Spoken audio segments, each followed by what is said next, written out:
And there's news out of Ukraine and the war there. Ukrainian troops are still on the march after that remarkable counteroffensive that seized so much territory from Russian forces. Those forces still collapsing, it looks like, in the east. Dozens of towns have already fallen with no end in sight. ABC News foreign correspondent Tom Burridge joins me now from Kyiv. So, Tom, what is the latest? There was some sense that at some point the Ukrainians would have to stop just to refuel and rest, but are they still on the move, and are the Russian forces still falling back? Yeah, Terry, I've just come off a briefing with Western officials about this. And those Western officials are effectively telling us that the Ukrainians look to be consolidating their positions now up in the northeast. Look, there's no doubt that this was a lightning advance they took. We now know from Ukrainian officials about 1,500 miles of territory.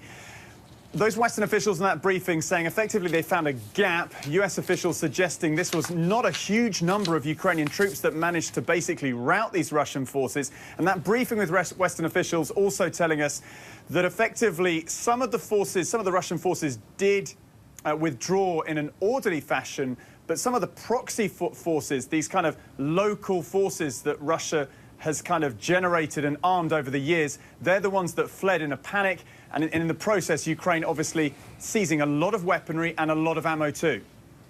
It is certainly a blow to the prestige of the Russian military, which has already taken a few hits in this war. So Ukraine now capturing more territory in the last week than Russia did in the last 5 months. And there's a question, how did they get their forces in place? Where'd they come from? How did they achieve in the 21st century with satellites and cell phones and everything else what seems to have been the element of surprise? Well, I think, again, off this briefing from Western officials, Terry, some interesting detail about how effectively Russia had redeployed forces. Look, the Ukrainians publicized very openly the fact that they were going on an offensive in the south of the country, trying to move towards a key city in Russian-occupied territory called Kherson, just east of the Dnipro River. And basically, that allowed the Ukrainians to move by surprise up in the northeast and really get through the Russian lines and then rout the Russian forces. But what we're now learning also is about potentially 20,000 Russian forces that are trapped west of this river down in the south.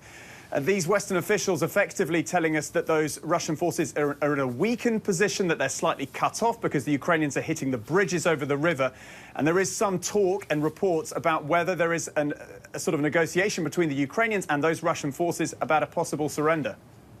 It's just amazing, Tom. It really is. The resourcefulness, the skill, the courage of the Ukrainians and the problems the Russians are having. We're glad you're there on the ground for us. Tom Burridge, thanks very much.